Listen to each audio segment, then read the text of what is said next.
Good afternoon, everybody. I'm Peter Lindstrom, Chair of the Environment Committee, and I will call the meeting to order for today, January 28th. There we go, 4 o'clock. Welcome, everybody. It's a big day. We don't have a ton of things on the agenda, but boy, the things that we do are as important as they get. So welcome. Without objection, we can move forward with the agenda. We do have some minutes from January 14th, 2025. Move approval. Second. Motion's been made and seconded. All in favor say aye. Aye. Opposed, nay. Carries. And that takes us to our one item on our consent agenda, which is 2025-39, solid and industrial waste for environmental services facilities. Is there a motion to approve the consent agenda? Move approval. Second. Motion's been made and seconded. All in favor say aye. Aye. Nay. Carries. That takes us to our non-consent agenda. First thing up is 2025-25, Metropolitan Wastewater Treatment Plant Polymer Procurement. It's Polymer time again. Yeah. All right, here we go. Welcome back. All right. Thank you, Mr. Chair, committee members. Good afternoon. My name is Joe Ward. I'm the Assistant Manager for Process Engineering, Research and Development, and Air Quality, and I'm here to talk to you about another polymer contract. So what is our polymer? It is a solution of mineral oil, polyacrylamide, and water, and it causes sludge particles to agglomerate. You can see, on the right-hand side there, I've got a couple photos. The upper right-hand corner is the polymer itself in a tote, it's sort of a clear-looking liquid. And then on the bottom right-hand side is what it does when it's mixed with sludge. You can see the sludge particles all bond together, and especially on the right-hand beaker, the water separates from the sludge. So it allows our dewatering equipment to separate the solids from the water, and different sludges are more effective in different places. Like, for instance, at Metro, we have a different polymer than we do at Blue Lake. It's based on the sludge characteristics. So at Metro, the polymer is fed with the sludge into centrifuges, and it raises the solids content from 5 to 27%. And once it's 27%, it can be fed to the incinerator. It's got to be solid enough so it's not too wet to go in the incinerator. And in the lower left-hand corner is sort of a simple diagram of the centrifuge where we have our sludge being fed in with the polymer, and water is separated from the more dense cake coming out the right-hand side. And then on the right-hand side, there's just a photo of what the actual centrifuges look like on the centrifuge floor. It's pretty loud. Doesn't do it justice in the photo. So we completed a two-step procurement process. We did an invitation for pre-qualification on May 15th of 2024. We found 5 polymers from 2 vendors that were pre-qualified. We then completed full-scale testing in late September, early October, and identified several acceptable polymers through full-scale evaluation and performance testing. And we pre-qualified those vendors and products. So then only the pre-qualified products were allowed to participate in the invitation for bids. And 4 of the products met that evaluation, the process requirements. And our invitation for bids was issued on October 30th, and 2 bids were received and opened on November 20th. Polydyne Inc., had the lowest product selected for the contract, and our current annual expenditure is about $4.5 million. And with sludge volume increases and inflation estimated to increase to about $5.4 million over the next 5 years. And the Office of Equity and Equal Opportunity did not set a Metropolitan Council underutilized business goal for this project. So the proposed action is that the Metropolitan Council authorize its regional administrator to award and execute contract 24P127 with Polydyne Inc. to provide polymer to the Metropolitan Wastewater Treatment Plant in an amount not to exceed $24,025,000. Thank you. With that, happy to take any questions. Questions for Mr. Ward? Move approval. Motion's been made and seconded. All in favor say aye. Aye. Opposed, nay. Carries. Thank you very much. Thank you. Appreciate it. And that takes us to advancing the 2050 Water Policy Plan or final adoption, one of them. Or adaptation. Adaptation. We can make it change too. Welcome back. Hello, Mr. Chair. Are Hello, you council responsible members. for these? Yes, sir. I am guilty. We got fancier ones than Mossack got. We were just joking, like you're, It's at the whims of what's at the dollar store.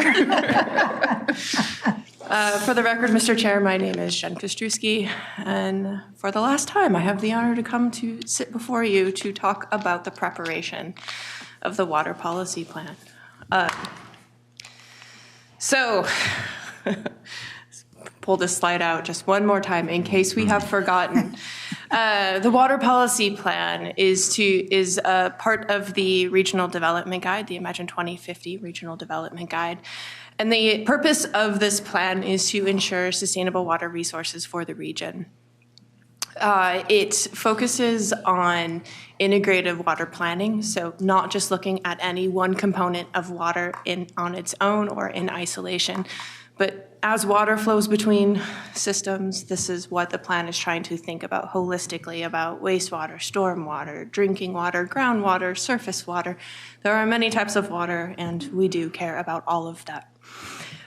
It contains policies, strategies, and actions for the council and our local government units to be starting the implementation after adoption in February.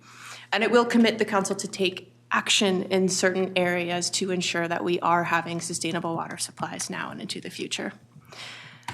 You have seen these names before because I keep on trying to say I am not the only one here who's doing it, but today I've actually asked some of the staff to come so that you can actually put names to faces. And so I would like the colleagues in the back to please stand up. John Clark, Maureen Hoffman, Henry McCarthy, Emily Schoen, Greg Johnson. John Klebeck should be standing, and he's not. And so should Judy Sventek. And Jen Cater, who just Judy came outranks in. you, so she's not getting up. She's she just got here. let's give them a round of applause right now. Well deserved. This could not have been done without them. And there are others who could not join us today, so I do want to make sure that you understand that this is the first plan in ES that has been touched by so many different staff. And this is the first plan that I would say that we have done such a robust engagement reaching out to our local stakeholders as well. And I also would give you all an applause because you helped to change and influence this plan as well. So you also deserve credit. So thank you very much for that effort. Excuse me. In the packet, you did get multiple versions of the same plan. And so there was a red line version to show where we have made changes from the last time that you saw it when you approved it for public comment. There is a public comment report to show all of the comments that we did receive during that time period and how we responded to those comments. And then lastly, there is a clean version of the plan for those of you who want to actually read what the plan says and not get lost in all of the edits. And so just to give a summary briefly of what things changed from when we put it up for public comment and when we're ready to move it forward as the final version. We did update information and the estimated 2050 populations because the forecasts were revised at the time. And I will say, and I'll say this in the action item as well, some of those forecast numbers we ran out of a little bit of time to make sure that the flow forecasts were appropriate, but we will have those locked in and finalized by the February 12th meeting. Okay. We added map data sources to all figures because we had someone question, like, where did this information come from? It's really great. And so we decided to be a little bit more transparent about where we got our information from. Our friends in communication asked us to change the format of tables, which seems like a small ask, and yet it kept me up one night just trying to fight with Word to get the formats changed, but we got that done. We revised the objective language for climate, investment, health, and equity, the objective language for those different topic areas. We revised policy language for clarity. We clarified the number of outcomes for all policies. There was a little bit of confusion there that we knew we needed to tighten up. And we added actions to clarify the planning expectations for local comprehensive plans. So what is on us and what we are expecting our locals for their plans. When we look into the system plan changes, we did make sure that we improved the definition of the long-term service area and distinguished it from the MUSA, the Metropolitan Urban Service Area. And we defined in the plan how both are used for wastewater services. We added a description of the efforts that the council is currently taking to identify sources and how to address PFAS within our system. We acknowledged the investments made by rural communities to construct and maintain their own wastewater infrastructure, and environmental services' goal and commitment to work with those communities to most effectively and efficiently use those investments if regional growth results in an acquisition or a transfer of wastewater service. And then lastly, we updated the housing, population, and employment tables after refinement from research. So again, some of those tables were, because we were integratively working with our other colleagues, they were being updated throughout the public comment period. Lastly, the third component of this plan, if you remember, is the Metro Area Water Supply Plan. And so we clarified content regarding disaster preparedness and emergency response, potential system assessment projects, community water supply types, and DWSMAs, which is drinking water, Management areas. Thank you, drinking water. Supply. Drinking water supply management areas. I knew I'd get hung up on something here. And then again, we were looking at the sources of the subregional content, making sure that we're clarifying that that was locally created, locally crafted. So just trying to be clear on where that content came from. And clarifying the additional roles of our partners. We made some other changes, and I'm not going to read every single bullet on this slide, but the important part down at the red is that the Metro Area Water Supply Advisory Committee, or affectionately known as MOSAC, has the authority to approve the water supply plan. That is in their authority, their jurisdiction. And so they did so on December 11th. So they have approved this plan as it stands to move forward, to be incorporated in the policy plan, and to be a part of the regional development guide. And so, Mr. Chair, I'm going to read this proposed action, but then I'm going to immediately ask for an amendment because I realize that we have to do this a little bit differently. And so my proposed action is that the Environment Committee recommends the Metropolitan Council to accept the public comment report for the 2050 Water Policy Plan and to adopt the 2050 Policy Plan as a component in Imagine 2050.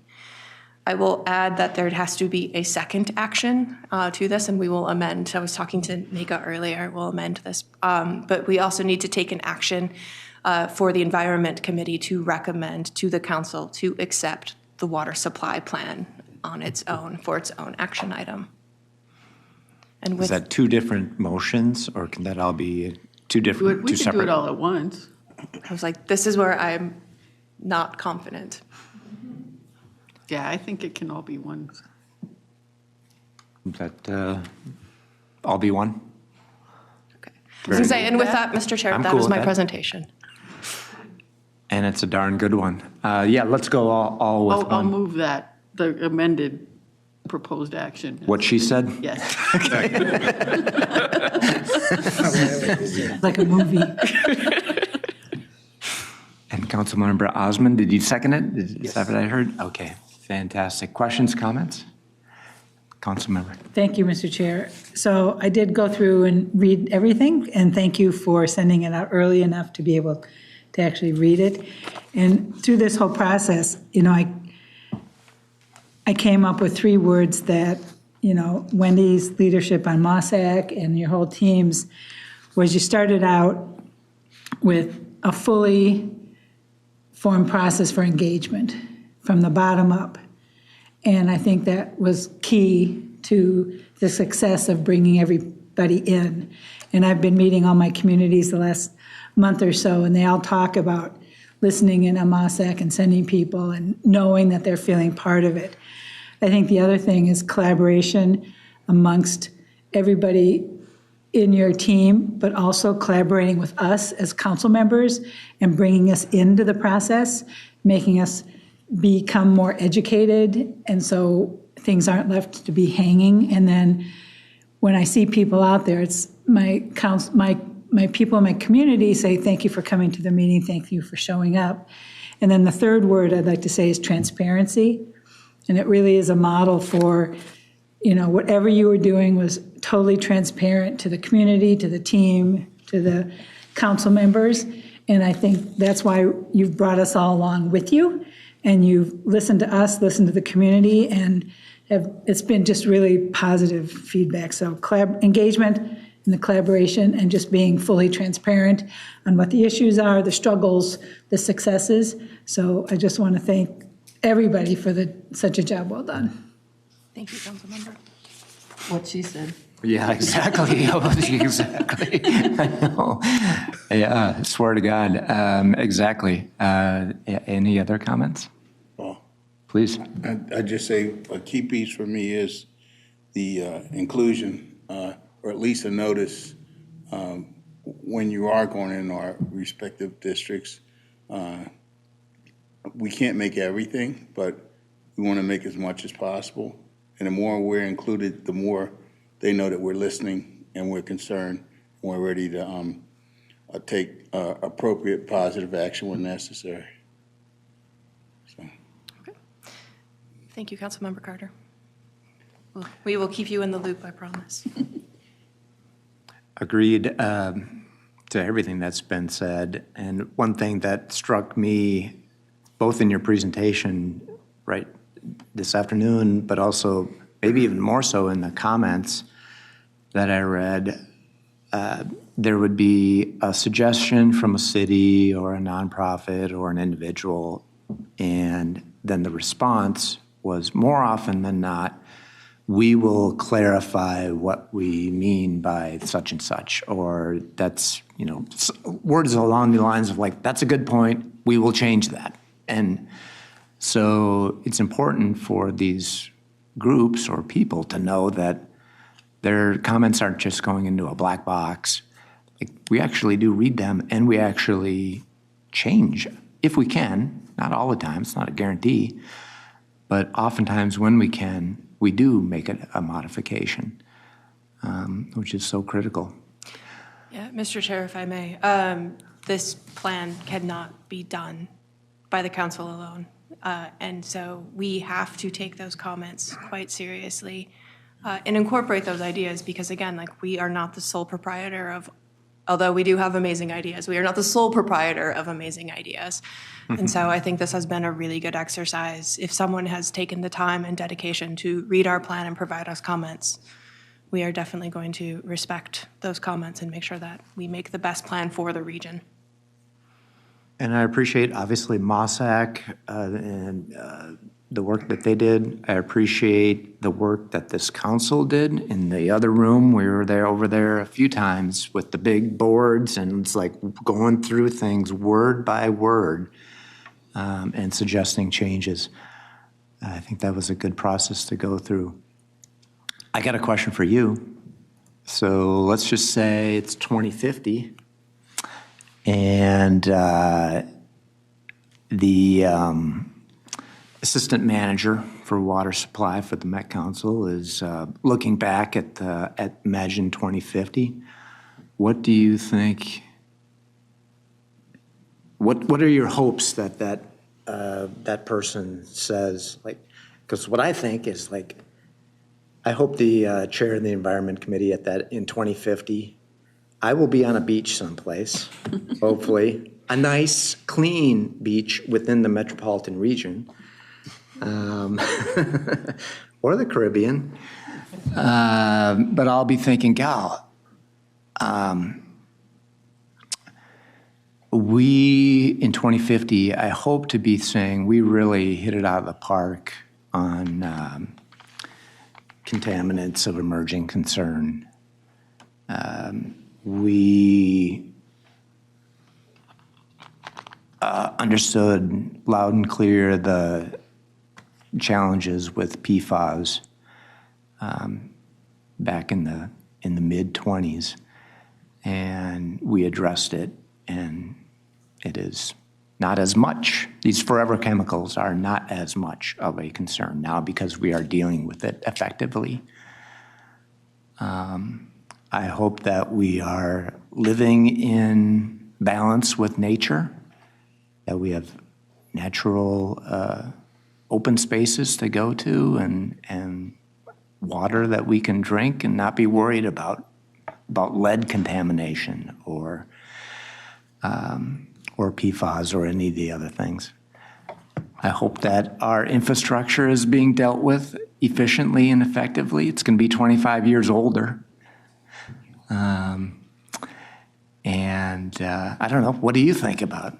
Well, first, before I answer your question, Mr. Chair, I will say I will hopefully be in the New Mexico high desert in the mountains at that point. And there will be water there. I'll see you there on the trail. We'll high five each Cool. other. That sounds good. That sounds good.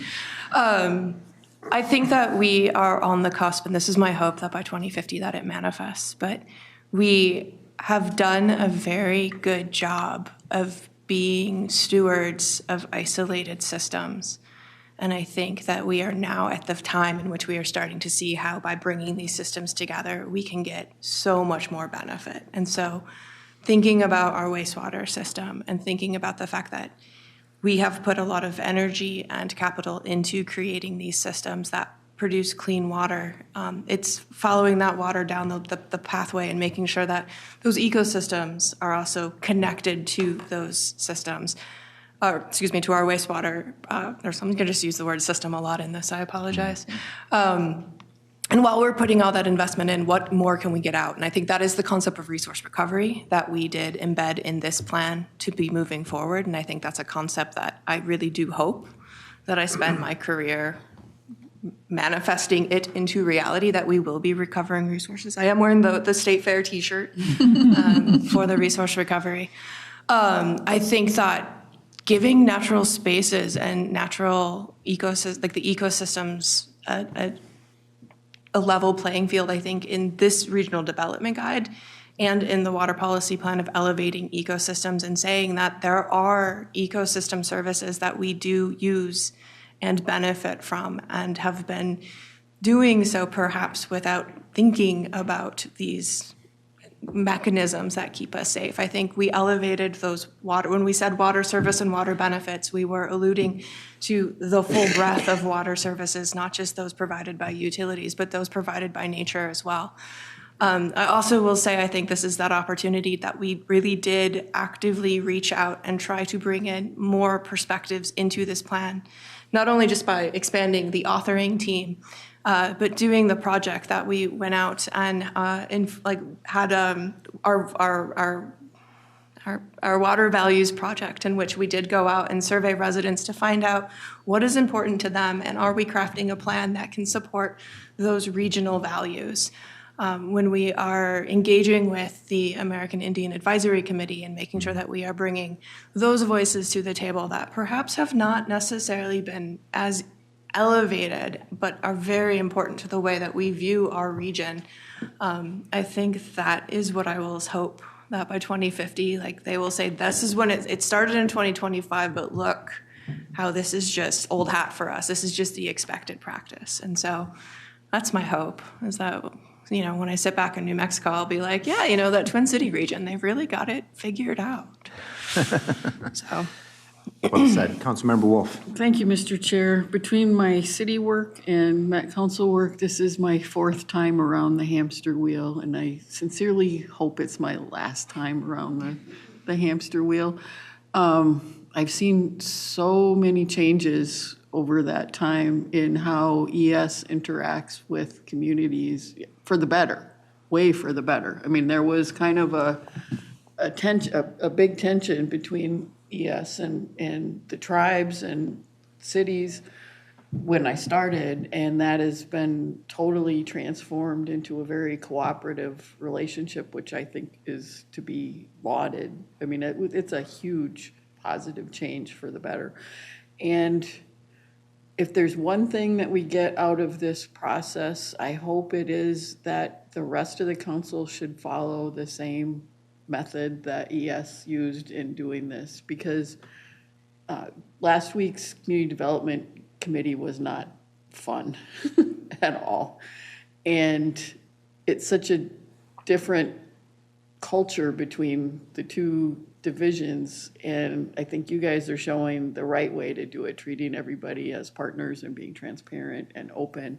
And I hope that that will be one of the big lessons that goes to the 2060 plan, is openness and communicating with all of our partners and not holding our silos sometimes, because you end up with a better result. I mean, this plan is fantastic, and you should be very proud of it.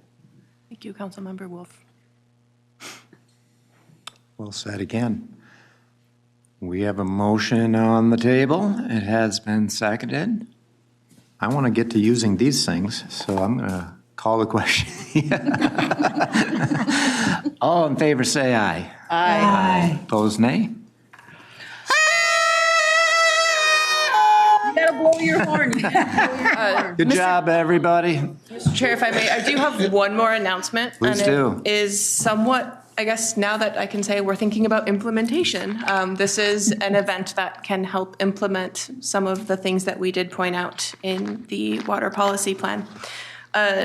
January 27th through January 31st is Winter Salt Awareness Week. It is a collaboration of governmental and non-governmental organizations across the U.S. and Canada. The Pollution Control Agency is sponsoring a series of events. There's actually a 30-minute live stream every day at 12:30 to raise awareness of chloride pollution, and hopefully not just the fact that we know there's pollution, but also start talking about chloride prevention, so that we are going to start restricting or trying to limit the amount of chloride that's out there. I will say, I ended up just Googling it, so it's a very easily Googleable thing. So I can also, when the minutes come out, I can give NACA the URL so that we have that as part of the document as well. So, but I just wanted to let you know, this is something that, speaking of the fact that we are not alone, our partners have been pulling this together, and it is something I want to make sure we're promoting so that folks can participate. Fantastic. So, thank you very much for your time. It has been a wonderful experience, and I'll come back every once in a while. After vacation. Most definitely. Well, that is a tough act to follow. I will say that, but if there's anything just as exciting, it's wastewater rates. Woo! You got your party favors ready? Welcome back to the committee. Thank you, Mr. Chair, members of the Environment Committee. Man, that is a tough act to follow. I don't have a party favor. It's not in the budget. What can I say? It's not in the budget. Well said. But I'm Matt Gsellmeier. I'm a finance manager in environmental services. I'm here today with Aaron. Oh, thank you. With Aaron Boaitey. Aaron's a new financial analyst on our team. He's been here a little under a year, and he's quickly becoming our resident expert on local wastewater rates and understanding how we compare to our peer agencies. And every 2 years, we complete a survey of our 111 customer communities and create a report with our findings that is linked in the agenda. So it's a great write-up of how everyone is collectively doing for wastewater rates. And then we also, every 3 years, there's a NACWA survey with results that are published that say how we're comparing to our peer agencies. So we have some really great new news that you don't get every year that Aaron's going to share with you in a minute. And I think it's really exciting because we've had a lot of inflation over the last couple of years with our chemicals, our utilities, our material costs, and I think we're still pretty competitive. I don't want to steal Aaron's thunder, so with that, I'm going to turn it over to him, but I will share one last thought is that Aaron did this is a lot of work to do this rate survey. It's going to every single customer community's website or calling them because not everybody sets their rates exactly the same, and there's a lot of calculation, and he'll go over more of those details when he presents, but with that, I'll turn it over to Aaron. Thank you, Matt. Aaron, did I hear that you're a new member to the team? Yes. Fantastic. Yeah. Welcome. Thank you. Thanks, Matt. Appreciate it. Mr. Chair, council members, As Matt said, I'll be taking you through our 2024 residential wastewater rate study. So I'll quickly get started here. The outline. So I'll go through an overview and highlight some of the objectives that drive the analysis. Then I'll dive into the numbers and talk about our rate comparisons. Then to conclude, I'll discuss some of the rate projections that we are expecting within the next few years. So overview, Matt already touched on the overview, but the gist is every 2 years we conduct a rate study of residences within the region. This study is focused on only single-family residential units in the metro region. So we exclude the cost for public housing units, industrial users, apartments, and other commercial properties.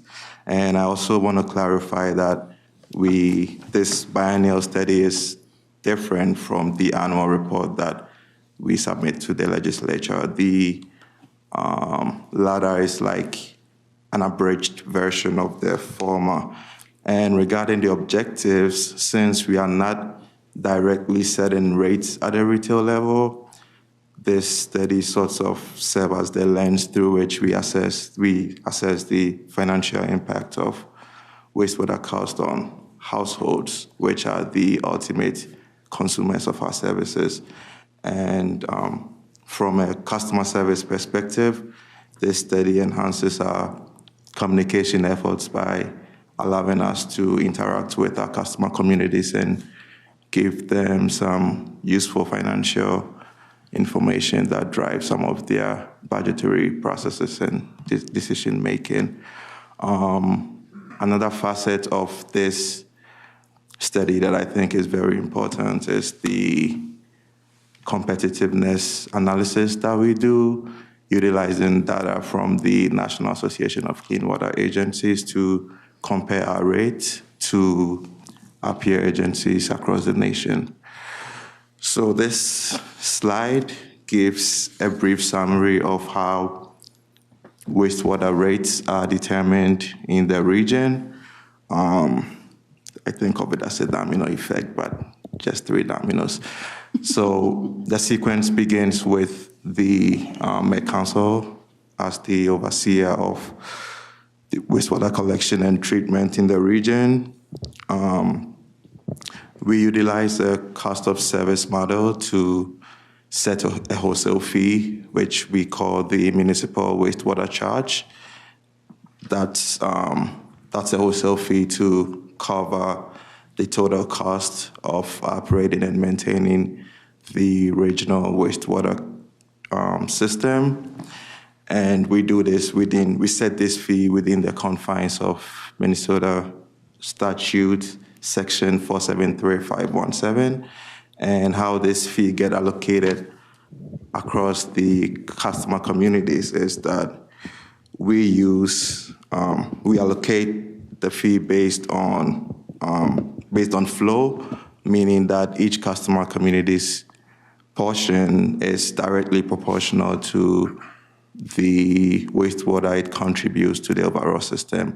And at the city level, each city is different. It's very unique in how, in its methodology of setting the rate, but typically the rate will include the MWC that we set, along with any additional fee that the city needs to maintain its sewer infrastructure. Then this get passed on to the households in the form of sewer utility bills or baked into property taxes for cities like Medicine Lake. So this slide gives the scope of our study. We reviewed rates for all 111 customer communities across the metro area. Our customer communities are approximately 780,000 households as of 2023. we used an assumption of 5,000 gallons to calculate our rates, and our data collection process involved reviewing the websites for all the cities and also interacting with some of the local government officials. So I'll dive into the findings. A key finding from the study is that wastewater costs in the region increased by a cumulative 7.6% between the 2 years, like from the last time that we did this in 2022.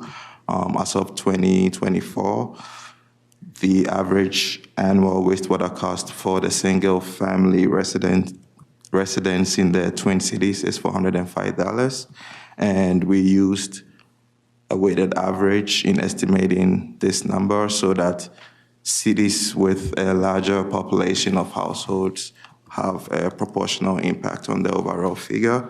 And that pie chart you see on the right breaks down the allocation of the $405, approximately $242, that's about 60%, is the amount that goes to the Met Council, while the cities are retaining 40% to cover their local cost. To put this another way, we can say that the cities are effectively marking up our wholesale rates by 60%. And this slide shows the data at a more granular level. So the table on the left summarizes the results. The average of $405 includes wastewater rates for all 111 customer communities. That cumulative 7.6% increase is the lowest in 8 years, so that's some positive news. Our wastewater rates in the region range from $160 in the city of Mendota to $1,048 in the city of Independence. The median rate is $375. And the complete report, which we included in the minutes, has the full details of the rate for 111 customer communities. But that chart that you see on the right shows the wastewater cost for a few cities. So we selected the 5 cities with the lowest rate, which we color-coded in the lighter blue shade at the upper portion of the chart. Then you see the 5 cities with the highest rate, which are at the bottom. And then we selected the most populous cities in the region, Bloomington, St. Paul, Minneapolis, which are in the middle, color-coded in the regular blue. And we learned from our conversations with the city officials that there are several factors contributing to these rate variations. So population is a very big factor. Cities like Loretto, Deep Haven, and Independence, like those 3 cities at the bottom, are some of the most sparsely populated cities in the region, and obviously they don't have the numerical advantage that a larger city will have in terms of being able to spread cost over a large customer base. Inflow and infiltration is also a factor, particularly in areas near high water tables where excess water enters the pipes and subsequently increased treatment costs. And pricing systems and revenue streams are also contributing to this. So an example would be that cities which rely more on property taxes to fund their operations are not frequently reviewing and adjusting rates. So we saw that those cities usually have flat rates, and I'll talk more about that in the next slide. So we reviewed the pricing structures of the rate types that our cities are using, and we found 3 primary types. The flat rate system charges a fixed periodic fee regardless of water usage, and we have 17 cities currently using that. We've got 6 cities using the uniform rate, which charges a constant per unit price for all water used. The increase in block rate, which is more complex to administer, relatively speaking, charges progressively higher rates as the volume of usage increases. And the city of Golden Valley is currently the only city using that particular type. So most of our cities are using a combination of the 3 primary systems in terms of establishing a base fixed fee and then having a variable volumetric fee to kind of balance out the benefits of these primary systems. And we found out that over the 2-year period, the number of customer communities on that flat rate type did not change, as you can see on the chart on the right. I'd like to highlight that from a water resource planning standpoint, we want to see a lot more customer cities transition from the flat rate to the systems which incentivize water conservation, I apologize. So we included this slide to put the rate increase into perspective, and it shows the increase in wastewater cost relative to other household utilities. We use the change in consumer price index in the Twin Cities area as a benchmark for comparing the rate increases. So the CPI increased by 5% during our study period, as illustrated by the red dotted line. The cost of electricity and trash, as you can see, increased significantly, outpacing the increase in CPI. Wastewater cost increased slightly higher, about 3 percentage points above the CPI, and the cost of water, storm water, and cable TV increased, but below the CPI, and internet stayed flat, and you can see that cell phone cost and the cost of natural gas decreased by 10 and 21% respectively. So what this chart is showing is that the cost increase is not unique to just wastewater services. It reflects a broader trend across the various household utilities. Now rate comparisons with peer agencies. I saved the best for last. So according to the recent survey released by NACWA last year, which uses 2023 data, at $392 per year. This uses 2023 data, so that'll be different from the $405 that I already talked about.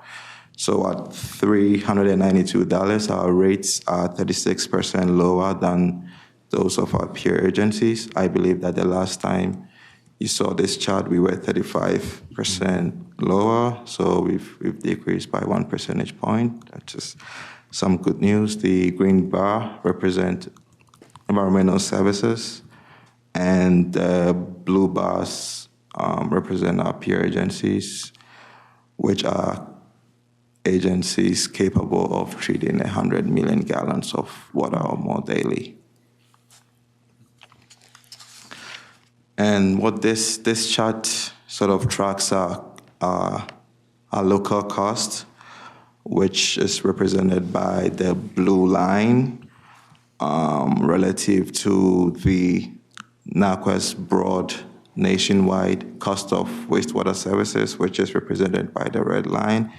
And what it's basically showing is that we've consistently trailed the nationwide cost by 1 percentage point, and we don't have any reason to believe that this trend will change in the near future, at least.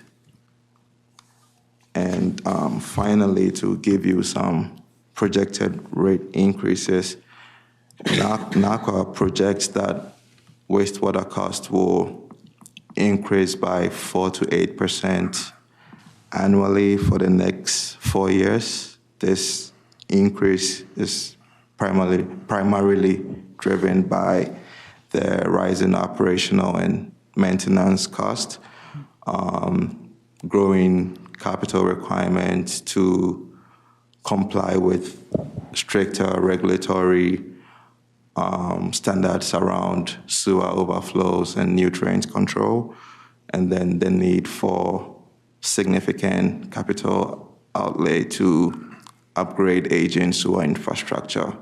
And in alignment with these NACWA increases, we are projecting that our MWC will increase 4 to 6% over the next 3 years, assuming no major regulatory changes. And with that, we're happy to take any questions or comments. Thank you. Fascinating. Thank you. Questions, comments? Councilmember Wolf. Thank you, Mr. Chair. As far as the variable rates go, it would be interesting to see how cities do their water rates and their wastewater rates, because I think there's a lot more cities that have a variable rate, base and a variable rate on their water side to keep water use down. Mm-hmm. And that then helps on the sewer side. So I suspect that's why not as many have a variable rate on the sewer side, because they're really pushing the outside water, but as you're doing that conservation sort of pricing on the water, it sort of naturally helps the wastewater side of things. And I also would comment that in the past, when we've asked about the NACWA agencies, it's been mentioned that some of the worst cost ones just stop reporting after a while, so we're actually probably better than what this graph suggests. I remember that as well. Mr. Chair, Councilmember Wolf, that's correct. I think Atlanta was on the chart previously, and they aren't anymore. I know they were one of the higher ones in some of our recent years, and I think that's really an interesting point about the water side. I haven't thought about that yet, so I really like that, giving us something to think about with that. Any other thoughts, Aaron? Or? And my own experience is that in my city, when we moved to a variable rate for water, it did have a pretty dramatic impact in consumption, which is what we were hoping for. Very good. Other questions, comments? Yeah, please. Yeah, I had a question. In 2020, you had a 13.1% increase. What was that mostly attributed to? He wasn't there. Well, just going back. Mr. Chair, members of the committee, I would say that we did have a debt bubble that we were kind of digesting in some of those years back then, so I think that's probably what was attributed to that. At least that's what it feels like to me on the surface. We had some higher increases, so that's probably what caused the higher increases. But Councilmember Wolf's going to probably give a better answer. If I remember correctly, if you're talking about the increase that we approved in 2020, that would have, one big factor would have been the price of chemicals skyrocketed during the pandemic. Yeah. Mm-hmm. Makes sense. There you go. Yep. Very good. Other questions, comments? I'd just like to say thank you, and I like the comparison. When we compare ourselves to the other cities, it helps us gain that added perspective. And that's in every talking point that we put out there to the public is 30% lower than our peers. 30% lower than our peers. Every presentation, every one pager, we do a good job getting that message out there. So well done, Aaron. Well done. Thank you. Thanks. Keep bringing us good news, would you? Okay. I do. Appreciate it. Thanks. All right. Well, thank you again. And that takes us to General Manager's report. What you got for us? So much. Thank you, Mr. Chair. A couple things we have mentioned in the past, the U.S. Water Alliance and the One Water Summit. That was just announced as being open for registration in one of the emails I got. It is, I think, in early January, I think the 8th through the 11th, or that sounds right. And Did you say January? Did I mean, I meant July. June or July? I was gonna say, we gotta wait a I'm whole sorry. other year? Yes, I was a different J month that we should all be looking forward to in the middle of January. And it's in Pittsburgh. Freshwater is reportedly, Livable city. Freshwater Society is reportedly continuing a delegation that the council has been part of in a regional group. And we're just starting to think about what does that mean for attendance, but I know council members have been interested in the past. I know in the past, at one point, the river in Pittsburgh had caught on fire. Well, that was Cleveland. Cleveland in like 1970? No, I think it was Pittsburgh also. Okay. That's So- not good when more than one river catches on fire. And more than one time. It wasn't just once. But it was voted the most livable city, so contrast. They've done a lot of good work, and the local hosts usually have some nice tours. I know we did when we hosted, and I like to think we set the bar for clean water work and collaboration. And it'd be exciting to see what the city of Pittsburgh has done. I know they have some amazing green infrastructure programs that they can showcase. So there is that. We'll be talking internally about what does that opportunity mean, especially in the context of moving to implementation, and how do we partner in the region with communities and other partners and stakeholders around all of the tremendous aspirations in the 2050 policy plans, especially the water plan. The other comment I wanted to add was we are updating our safety metrics for the year. There's a federal requirement to update our incident rates as part of our, it's called a 300 log submittal. That's due at the end of the week, and I have some early numbers just to report, because safety is really important. We have hundreds of people who are exposed to the hazards of frontline work, industrial work, construction work, lab work out in the communities. And that is really important that we focus on their safety and the safety of the public and the professionals we work with. In 2021, our safety incident rate, and I can't tell you what the rate means, but it is the number of incidents per person. So it's, or the number of people per incident.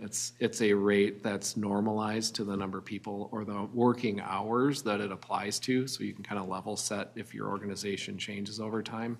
The rate should stay accurate. Our safety trend was, incident trend was 4.89 in 2021, subtracting out the COVID incidents, which we were instructed to build into that number. Our rate was 4.14. In 2022, that dropped to 3.95, and lower is better. Fewer incidences is what we're going for. In 2023, we dropped again to 3.38 from 3.95, and the projection as our data is coming in is that it will be this year under 3. We broke under 3 finally, and it's 2.8. around that range. So tremendous work. Our safety department has lifted a lot into place to help us out, but it is our people every day who look out for each other that really makes the difference. So that's an encouraging statistic and hopefully indicative of the continued emphasis of leadership on supporting that work. So that is all I have. Lots of good news this meeting. That's great. That's a good trend. You want to get down below 2. Keep it Yep. going down, Yep. absolutely. All right, and with that, we are adjourned. Thank you very much. Perfect.